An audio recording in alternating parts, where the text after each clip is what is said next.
Amen. Beloved in Christ, we thank God for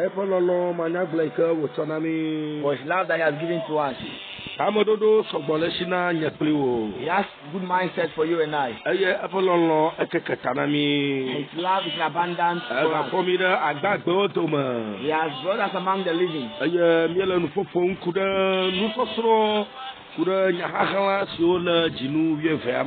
we are speaking about the secret in Christmas. Hallelujah. Amen. Le secret de Noël, part 7. The secret of Christmas, part 7. Beloved in Christ. Bible says hope does not give shame to people who learn some things. The man that will speak about these things this around this 2 to 3 a.m. This dawn. Beloved in Christ. The Lord has a good mindset for you and I. We have heard a lot about this celebration. This Christmas. Beloved in Christ. There are 3 days in the entire year. In the entire year, there are some 3 days that the Lord has set aside. And the Lord has set aside to bless His people. And on these days, the devil also knows these days. And as the devil also knows about these days, he takes these days into something else for us. And on those days, we don't seek the face of the Lord. For the Lord said we should bring this thing out. I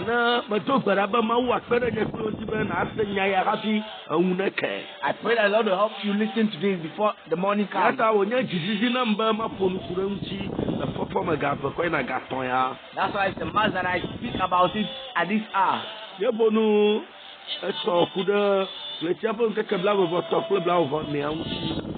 spoke about the 23rd and the 24th of this month.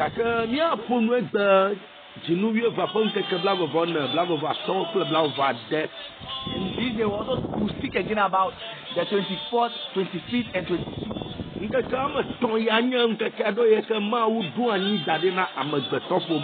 days are days that the Lord has set aside for the children of God. That they will obtain grace from the throne of grace. I've been sitting this for a while now.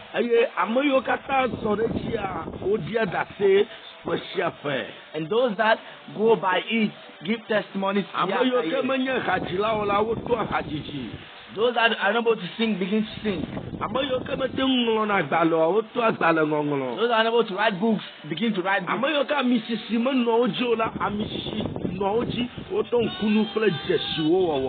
Those that do not have the anointing on the ocean, they receive the anointing and they start to work. The special thing that the Lord have selected in the year. But the devil has blindfolded us and has played different things. I believe that the Holy Spirit will explain further to us. Shall we pray?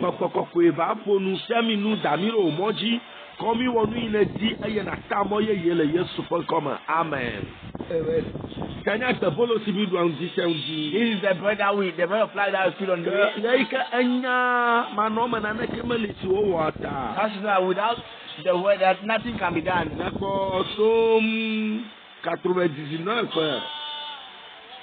We look at the book of Psalm 99. Verse 1. Hallelujah. Amen. Psalm Somo black take English. Book of Psalm 99 verse 1 says, the Lord reigns, let the nations tremble.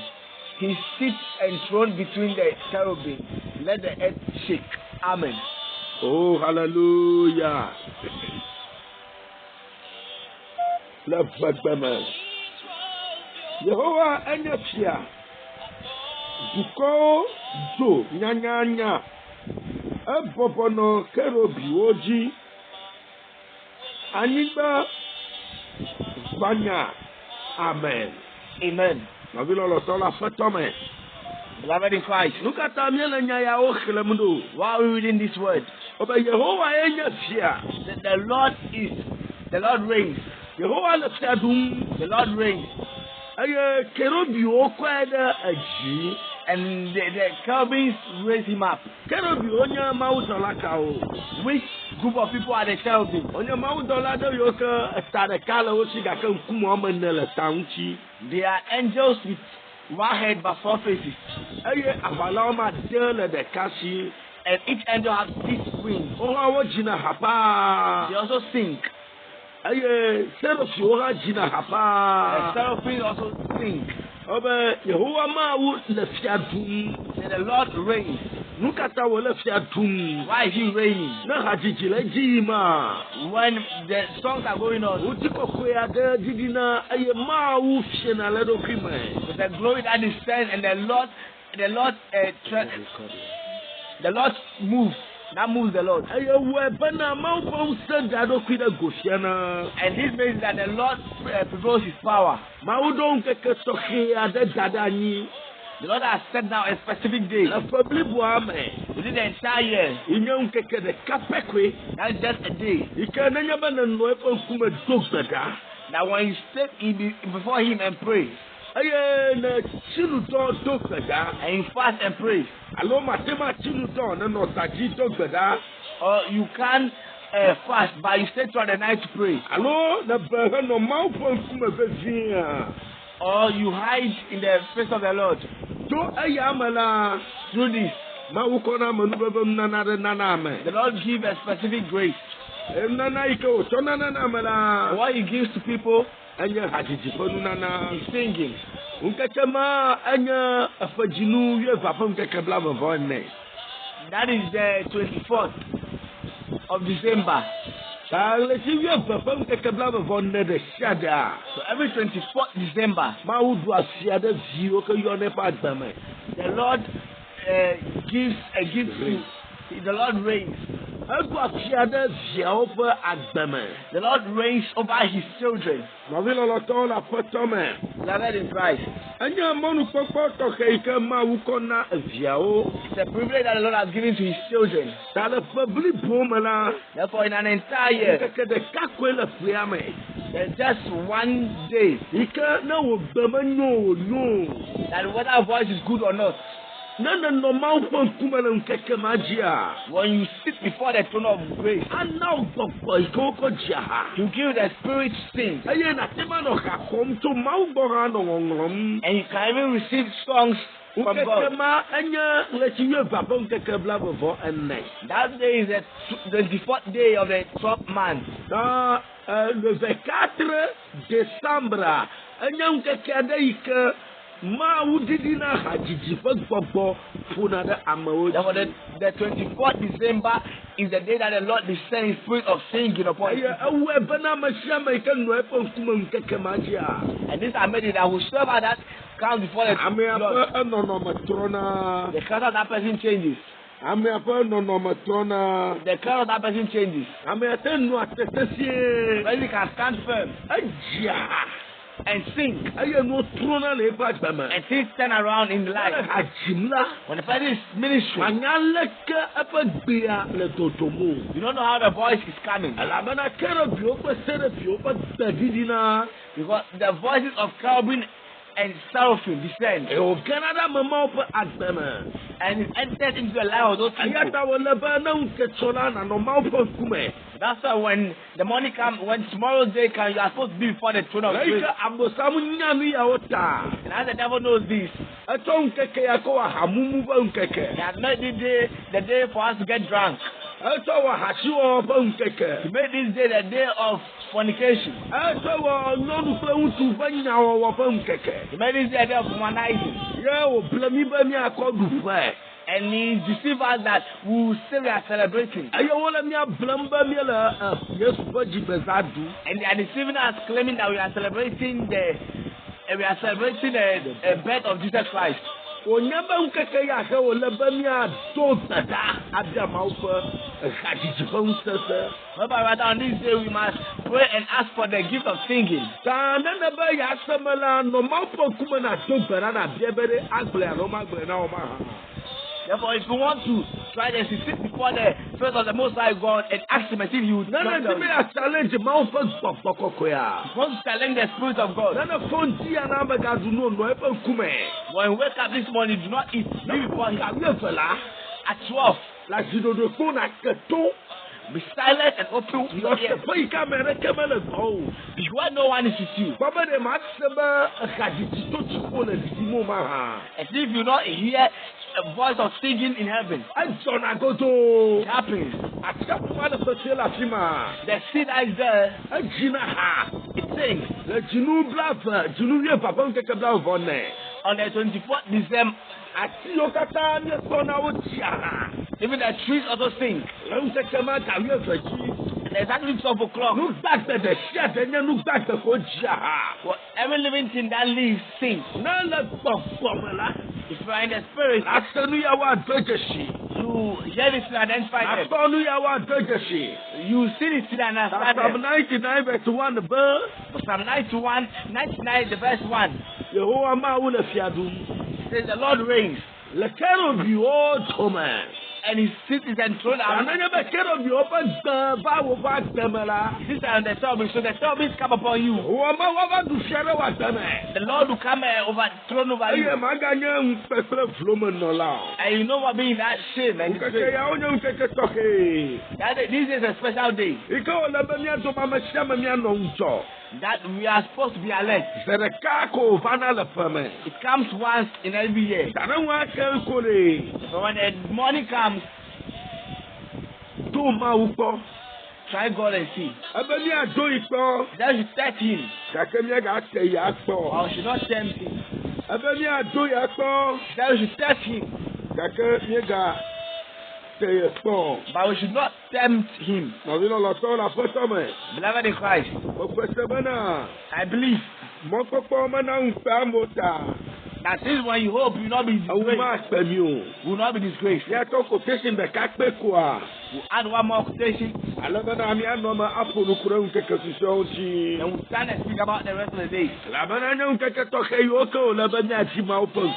there are special days that we have to see the face of the Lord. We have to see the face of the Lord.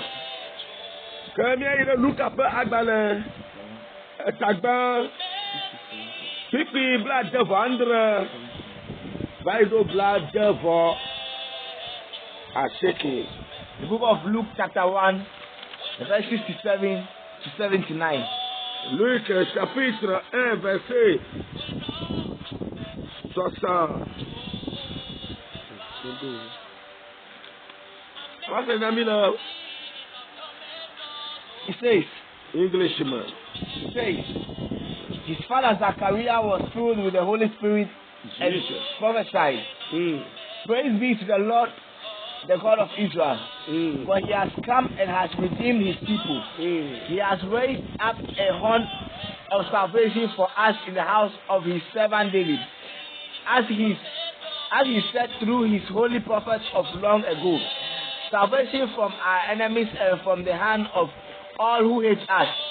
To them show mercy to our father, and to remember His holy covenant and oath to swear to our father Abraham, to rescue us from the hand of our enemies and to enable us to serve Him without fear, in holiness and righteousness before Him all our days. And you, my child, will be called a prophet of the Most High, for you will go on before the Lord to prepare the way for Him, to give His people the knowledge of salvation through the forgiveness of their sins, because of the tender mercy of our Lord, by which the rising sun will come to us from heaven, to shine to those who live in darkness and in the shadow of death, to guide our feet into the path of peace. Amen. Oh, hallelujah. Adi divye kakeni akle. Le Luka ƒe agbalẽ eta gbã kpikpi blaadevɔ va se ɖe blaadrevɔ-asieke. Luc chapitre 1 verset 67 à 69. Eye fofoa Zakaria yɔ fu kple gbɔgbɔ kɔkɔe. Yɔ fu kple gbɔgbɔ kɔkɔe. Eye wògblɔ ɖe anyi bena woakafu Aƒetɔ Israel ƒe Mawu la, elabena eva kpɔ eƒe dukɔ ɖa, eye wòwɔ ɖeɖe nɛ, eye wòna xɔse ƒe edzo do nɛ, eye wòna xɔse ƒe dzo do na mi le David eƒe dɔla ƒe me abe ale si wòƒo nu tso eƒe nyagblɔɖilawo kɔkɔewo siwo li tso blema ke la ƒe enume ene. Ɖeɖe tso míaƒe efutɔwo kple ame siwo katã lia fumi la ƒe asime be yeakpɔ nublanui na mía fofowo, eye yewo yeaɖo ŋku yeƒe enubabla kɔkɔe. Atamkaka si wòka na mía fofo Abraham la dzi be esi woɖe mi tso míaƒe futɔwo si me la, woana míasubɔe kple mavɔmavɔ. To mavɔmavɔ me, kɔkɔe nyenye kple dzɔdzɔenyenye me míaƒe ŋkekewo. Ɖevi la woayɔ wo be dziƒoʋĩtɔ ƒe nyagblɔɖilawo, elabena adze Aƒetɔ la ŋgɔ be nàdzra eƒe emɔwo ɖo, be nàna xɔxɔ ƒe nya le woƒe enu vɔ̃tsɔtsɔ ke me. Le míaƒe Mawu ƒe edɔmetɔtrɔ kple nublanuikpɔkpɔ ŋuti, esime kekeli dze tso dziƒo ʋĩ va kpɔ mi ɖa be woaklẽ be ne wòaklẽ na ame siwo bɔbɔ nɔ viviti kple ku ƒe evɔvɔli me, be woaɖo míaƒe akɔwo ŋuti fafa ƒe emɔ dzi. Amen. Amen.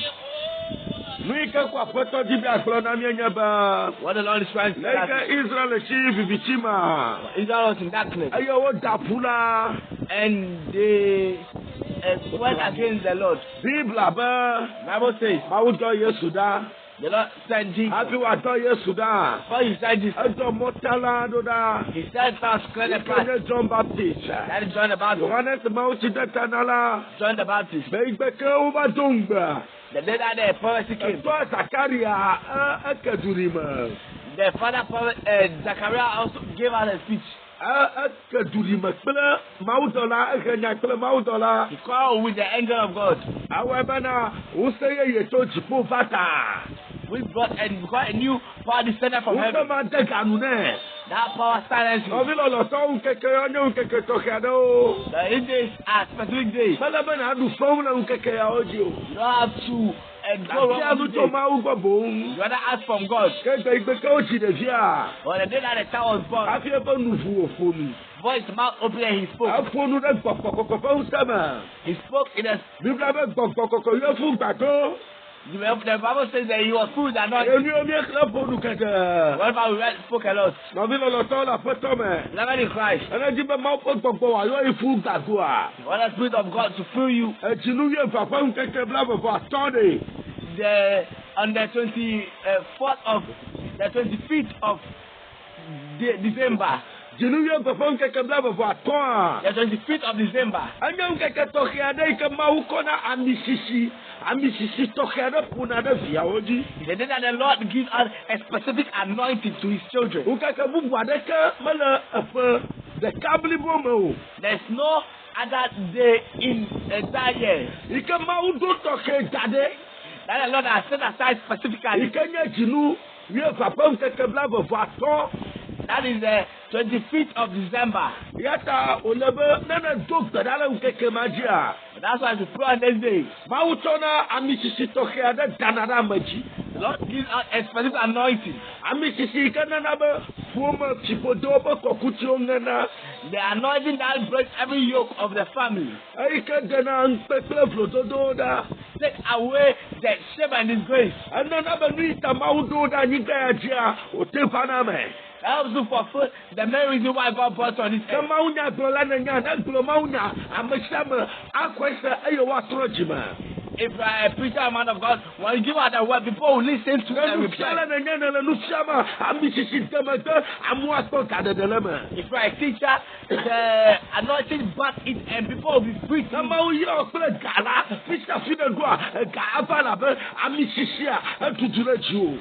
God has blessed you with money. Whatever you read, the money will be abundant because the anointing has reached you. That's not the post now like Bayama. I miss Jota, but the fullest of the Namo. If it is marriage, a good marriage the Lord has given to you, because the anointing you will not suffer at the marriage. Ayata, Letty, we have a post of Therefore, that's why on the 25th of December, that's the only day that the Lord has sent down. He can never attempt to Kakamaji. And if I was to pray those days, and Piano Maula, as the Lord something. I did see, he can't Kokutio, however, Jamaica, or Dola who has in a funny badger, what farmer now. You let the anointing be set upon you that is able to break every yoke. Stop for the curve, Mawe now. No man of God can do this for you. I may be the shadow, I may the Kaka Tokura, or no more Tokura, Ria Panamaji. If the person is a drunk alcohol, when the person gets before the Most High God, and the person prays, this comes upon the person. Abo Samuel Kakao Tutupa. You never know this day. Yo, Tom Kakao, Moluki Dunami. And I made this day, and then I will eat rice. Fufu Dunami. And I will take it fufu. Yazulangao. Take it, and then I will eat big meat. Yaba Saduniele. So we are celebrating. The one no now. We humanize. I want to know. And do homosexuality at that time. I'm at the Floyo Camacho. We live any kind of life that is not because you know that this is a hidden word before God. Therefore, that's why on the 25th, he said that I will say it's for it's an idol worship thing I will not celebrate. Make it fasting and prayers. If you can't fast, pray. And ask for the anointing. Now used to break up the gates of the enemy. The gates of idols. In your home. In your mother's house or your father's house. At your marriage.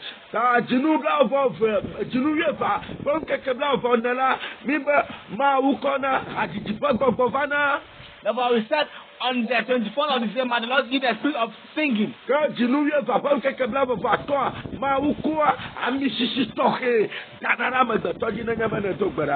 on the 25th of December, the Lord gives a specific anointing if you pray.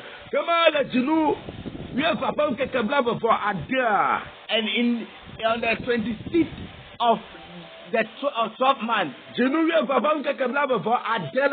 26th of December,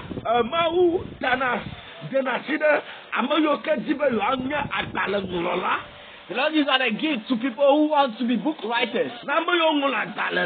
Those that want to become authors. When they write books, the books come in those books. And those books do not fade away. When the people die, Those books still remain what my God said. Labama utona nunya de to dena mo malajinu ye papa nkeke blabo for adiadi. Because the Lord gives us a specific message on the 26th of December. Bena na temanya agbala ngulola. That it can become a very good author. Tamayo kata ngulo enyagbodila openya o dadia. And for those that wrote the book of the prophet, Ochina nu dona le jinu ade jinu ye papa nkeke blabo for adeji eshai. Le biana ma upo gobo. and they always first experience the Spirit of God and after the Spirit of God. Ewe bena nusia nu ngulola betutuko. Therefore, whatsoever that is right is never clean. Amasiame kendi bi anwa dale na usana nu dale amala. Whosoever that wants to write any book for the book to have power, Na ma upo gobo wana dale amala. for the Spirit of God to back that book, Lugba ka ke hienye kulu nyaba. first thing that you need Ya no ma upo nkuma le jinu ye papa nkeke blabo for ade. to be in the face of God on the 26th of Aye December. na bia ma upo gobo. And as for the Spirit of God Bena wa du jinami. to overthrow for us, Bena wa du jinami. to overthrow for us, Aye watema de gobo ye yawo miame. and give us a new spirit. Avilo lo tola potome. Beloved in Christ, Aya be bena mi anya ambayo kenya ma upo kuma no la nkeke yawo ji. very compulsory that we see the face of the Lord in this day. Ayata ma uzi jinya be vie to be ma de mi yawo de For gofia. this reason, the Lord has given place upon me to give out this message. Kale kuku de ma anya be vie ba ya da sile mi ro ke ochi ba ma upo popo watami. But I'm telling you that each and everyone should allow themselves that the Spirit of God to use us. Oh hallelujah. Amen. Nana kle Luka pagba le tabla vo tutu bla vo toa. We'll read a book of Luke chapter 22 verse 23. Adenu gere ko ma hana. We also give you a lot of explanation. Ele gbogbo fun to mo se amonu dibe yo ase monami kana nkeke yawo. How the money forces want to block us or prevent us from getting the gifts in these days. Ana kle Enyala na kpọba ma ọpọ gbọgbọ. Awa fu bele gbọgbọ fọ yo kele miame. You realize that in the word, the Spirit of God will fight with the forces that are working against us. Nobilo lo to le game ata. Now, for time's sake, Doko mi le ya o to pepepe me na nya na na. they just briefing things for you to understand Na something. dibe ya sro no ya la. Want to let me. Enu onye na sro abe fede we ne. It's a teaching that you learn for about years Na nya mi yo kata nwe. before you understand all this. Kaka sema kpere ba. Just understand Na dibe ya nya khajila pa kwa. that if you want to be a very good musician, Ike ma ube gbogbo wa demegba. and the Spirit of God to back you, Na no ma ofe kume choi bona. you be before the Most High God in this day. This day, But you know you papa nkeke bla before na. on the 24th of December, Asembra abianya unseto ma ubo. pray and seek for the face of God. Nene dibe gbogbo koko na yo ifu aye na iba kisha fia nkunu pe jeshi na joa. If you want the unction and anointing of the Most High God to descend But upon you you, know you papa nkeke bla before toa. now on the 25th of December, Sinu dona to gbera. pray and fast. Na bia ma uba mishishi. And ask for the anointing. Nene dibe yanya dalenglo la ga tola. For us to be a very big and great altar Jinu ye papa nkeke bla before adia. on the 26th of Normal pe kume. the 26th of December, be in the face of God. Hammer now. That is to come to pass. Amasiama ikema fiami ayo wela. So when I thought this and he or she abide by it, Asedidi eklonedo. gives out But testimony. to kada tauba. I pray for you. Oga so na fama no na That na. yours also comes to you the same way. Bana na ben normal pe kuma. That when you seek the face of the Lord, Aba gbogbo wa jere chiwo. His Spirit will descend upon you. Aba usewa didi na chiwo. Spirit that descend upon you. Aba kalo wa toko kliwo. His power in the anointing to Ayo wa fenge kliwo nu ba. so I'm messed up for you and I. Na funwa. Now when we speak, Wa se gome. they will listen. Na jima matrola o atro jima. And the unbelievers that also repent. Yes, super In the common. name of Jesus. But Baba sound blame pa. I realize that the Lord have the enemy have deceived us. But a lot. Baba de Baba sound blame pa. I want to realize that the enemy have deceived us a lot. Hallelujah, Baba ke kabla vone. On the 24th of December, Aye mi no expect no kaka mwake. That's why we'll be taking alcohol till the next day. Ẹyẹ mi bẹ mi sọ̀ tó fún ya. That like they said we burn throughout the Mi year. sọ̀ tó fún ya. We burn the year Àmọ̀ pèsè sòónù kẹ́kẹ́kẹ́ wọn kẹ̀. taking the alcohol. Màbí lọ́lọ́ tọ́ o. Beloved, Onye bẹ mi àtó gbẹ̀rẹ̀ adé àmàwù fẹ́ gbọ̀ngbọ̀n ìkẹyẹ àdìsí fẹ́ wúfẹ́ àgbẹ̀. well, but we are supposed to pray and ask for the gift of Àbòsáwù healing. fún nínú ẹ̀. The enemy and the devil is wicked. Ẹ jà yẹ paa. His wife. Ẹ ní ẹnu kakra yẹ ọtọ́ máa wú gbọ́. He knows this from the Lord. Ẹ bíláfẹ̀ fún àtọ́ à. The 25th December day. of December. Ìyá yẹ mi nọ̀nà ọ̀nù dùn tó ń di kẹ́kẹ́ tà á tó. That's when we start to eat from morning to Abẹ́ mi evening. pa àwùyẹ yẹ lè tòótọ́. Because we have new attacks to put Ẹ on. máa dọ̀ sí dàrẹ́kẹ́ bẹ́bẹ́ mi ẹ̀yin máa fọ́ ikú mu. We never remember to go before the face of the Ẹ Lord. náà kẹ̀kẹ́ máa yọ ẹ́. He knows, the enemy knows that day. Àbòsáwù jà yẹ. The devil is wise. Ẹ pẹ́ mọ́ òfurufú mi pa. See that way you are deceivers. Ọ̀gá yẹ tàmúùsì kẹ́yẹ túrọ̀ fún kẹ̀kẹ́ wò yẹn. And it's Tammuz, the celebration of idols. Màbí lọ́lọ́ sọ ó. Beloved in Christ. Ìnáni àyàn ẹ̀bùlẹ̀ ní tọ́. So that's our right. Àbòsáwù bìlẹ̀ mi ẹgbẹ̀ dìdì. For the enemy has deceived us a lot. Kàmi àtẹ̀bẹ́ mi àdàmà mẹ́. They ask us for which was Kàmi supposed to àtẹ̀bẹ́ mi ànọ̀tẹ̀bẹ́ tọ́wọ́. ask us for us Ayé mi àdẹ̀gbẹ̀fà nyàtẹ̀fà. and proclaim the good news. Bana makyia ma na kɛrɛ nyatɛfa wukyie. That everyone has come across the Na news. Yesu pɛ nkɔmɛ. In the name of Jesus. Ayɛ na wo ka blabɛfɔ ade a. And when we wake up on the 25th, Ayɛ mi yɛ bɛ kuro gbagbɛ mi yɛrɛ kuro awo gbagbɛ. as we call those days that we are going to break tables, Ɛla yɛ omi wɔ mi yɛ o bɛ ta gbagbɛ. the animals that we kill, we are going to break their heads. Mɔlu yɛ o kɛ mi du o kɔtɔ sɛgɔma mi yɛ o du kɛ. Then we say we are going to put the candle under the food. Sanwó kɛkɛ ama tɔ ya mi du yɛ nyina nududu kple hamumu kple nɔnu nyawɔ kple ŋutsu nyawɔ. Therefore, these 3 days, we started aside for womanizing and doing other things. Bɔnye mawu tɔwu kɛkɛ tɔ ya o do anyi tɔxee.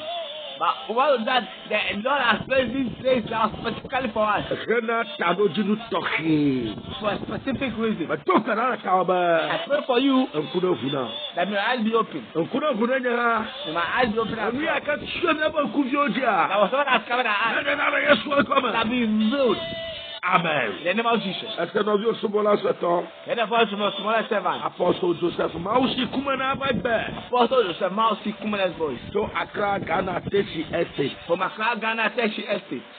Ate fonu klim. You can speak with me Alo adiamunya. or ask questions Alo adɔdam or even advise me to kapumo. through the line. Ike ganye WhatsApp.